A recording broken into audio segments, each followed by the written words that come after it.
осы Рамазан айы біткеннен кейін Шәуәл айы кіреді. Шәуәл айының бір 6 күн оразасы бар.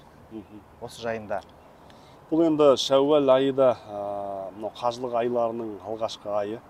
Рамазан біткеннен кейін мұсылман баласына пайғамбарымыз саллаллаху алейхи ва саллям айтқаны бар. Кімде-кім Рамазан айында 30 күн ораза ұстап, сосын барып Шәуәл айының 6 күн оразасын ұстайтын болса, ол кісі анадан жаңа туылғандай болады деген бір риуаят бар. Екінші риуаятта бәріміз көпшілігіміз білетін риуаят, бұл бір жыл ораза ұстағандай сауапқа кенеледі дейді. Өзіңіз білесіз. Бір жыл ораза ұстауға мүмкіншілік бар. Исламда жақсылық кемінде 10 есеге көбейтіледі. Мысалға 30 күн ораза ұстадық, 10-ға көбейттіңіз 300 күн болды. 6 күн ораза ұстадыңыз, 10-ға көбейттіңіз 60 күн болды. Сонда екеуін қосқанда 360 күн болады да. Бір жыл. Иә, бір жыл ораза ұстағандай сауапқа кенеледі.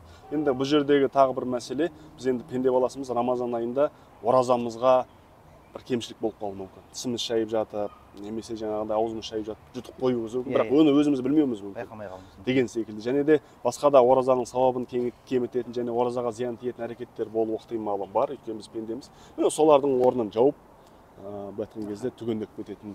Енді мына мәселе, 6 күн Шәуәлді ұстардан бұрын Рамазанда қарыздарын өтеп барып ұстау керек па?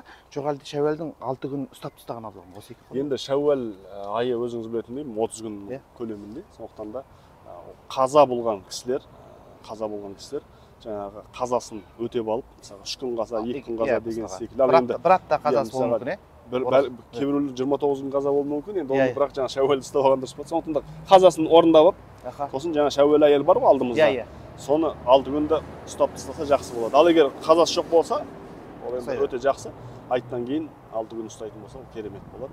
Ол қазір біздің парыз намазынан кейінгі немесе алдындағы сүннет намаздар бар ғой. Бұл жаңа парыздағы кемшіліктер болса, соның кем-кетіктерін жауып кетеді. Ертең жаңа риуаятта айтылды ғой, Алла тағала парыз намаздарынан сұралады дейді. Сөйтіп жаңа парыз намаздар жетпеген кезде оқыған сүннет намаздар, нәпіл намаздарды қосып орнын толтырады дейді. Сол секілді бұл сүннет болған оразада осы Рамазан атты қасиетті айдағы ерекше сауапқа толы оразаның жаңа орнын толтырып жіберетін және қосымша мұсылманға ерекше бір